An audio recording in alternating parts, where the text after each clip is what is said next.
Offline staking allows users to stake their cryptocurrency in an offline wallet and earn staking rewards for doing so.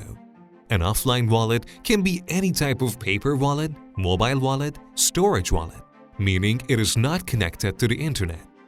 Staking rewards offer users an opportunity to earn interest on their cryptocurrencies. They don't necessarily have to operate a validating node under the proof-of-stake consensus model. It is possible to stake offline against another individual who does operate a node and still earn the rewards. Delegated staking models, which usually require the holder to delegate their cryptocurrency to a select group of validators.